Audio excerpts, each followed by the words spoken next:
آج میں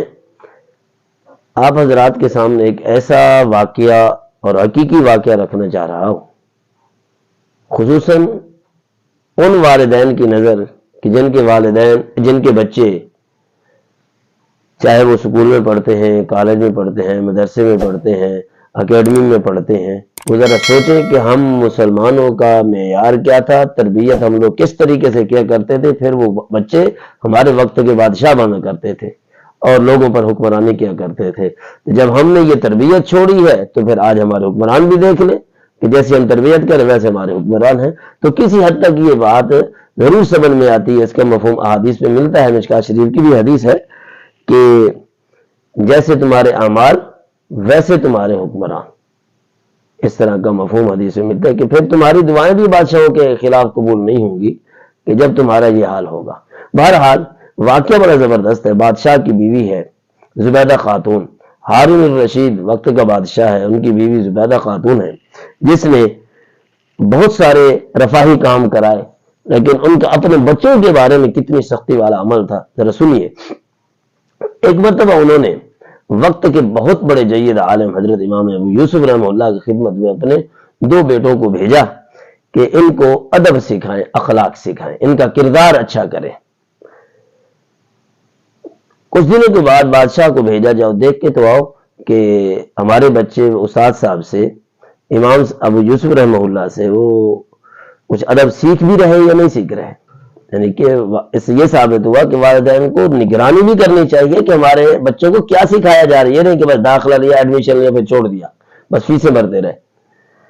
یہ بھی ہماری غفلت ہے کہ والدین صحیح معنی میں اپنی ذمہ داری بھی پوری نہیں کرتے۔ جب پوری نہیں کرتے پھر بچے جو کچھ سیکھ کے آتے ہیں وہی کچھ کرتے ہیں، پھر پیٹتے ہیں، روتے ہیں، او ہو ہم نے تو پڑھایا تھا، بڑی فیسیں بھری تھیں، دن رات ایک کر کے خون پسینے کی کمائی سے ان کی فیسیں ادا کی، تو ہمارا آج ادب نہیں کرتے، بات نہیں سنتے، شادی ہو جاتی ہے تو بیوی کے ہو جاتے ہیں، ان کی بات مانتے ہیں، ہماری کوئی بات نہیں مانتے۔ بھائی بات یہ ہے کہ جو کچھ آپ فیڈ کیا ہے، جو کچھ استادوں کے ذریعے ان کے دل دماغ میں آیا ہے وہی کچھ وہ کر رہے ہیں۔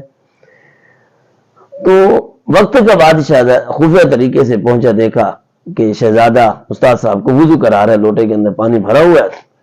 استاد صاحب امام یوسف وضو کر رہے ہیں، وہ لوٹے کے ذریعے پانی ڈال رہا ہے۔ وضو ہو گیا تو بادشاہ وقت استاد صاحب کے پاس پہنچے، امام یوسف رحمہ اللہ کے پاس، تو انہوں نے کہا میری بیوی نے تو بچوں کو ادب سکھانے کے لیے بھیجا تھا۔ تو امام صاحب نے کہا بھائی ادب ہی سیکھ رہے تھے، دیکھو میں وضو کر رہا تھا، وہ لوٹے سے پانی ڈال رہا تھا، شہزادہ ہو کے۔ انہوں نے کہا بات یہ اپنی جگہ پر، لیکن جو ہماری خواہش ہے، میری بیوی کی خواہش ہے وہ یہ تھی کہ آپ کو وضو یوں کراتے کہ ایک ہاتھ سے پانی ڈالتے، پھر ایک ہاتھ سے آپ کے اعضاء کو، پاؤں کو ملتے۔ ہم اس حد تک ادب سیکھنے کے قائل ہیں۔ تو یہ تو آدھا ادب ہوا کہ صرف پانی ڈال رہا ہے پاؤں، تو آپ خود اپنے پاؤں دھو رہے تھے، ایسا نہ تھا بلکہ وہ آپ کے پاؤں بھی اپنے ایک ہاتھ سے ملتا اور ایک ہاتھ سے پاؤں دھوتا۔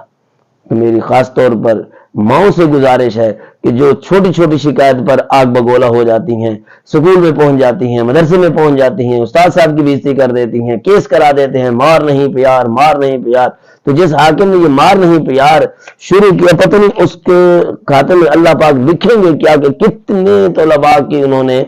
یہ زندگی ادب سے بے ادبی کے اندر بدل دی ہے، احترام سے بے احترامی کے اندر بدل دی ہے۔ ٹھیک ہے کہ استادوں سے بھی قصور ہوتا ہے، کسی کو زیادہ مارا ہے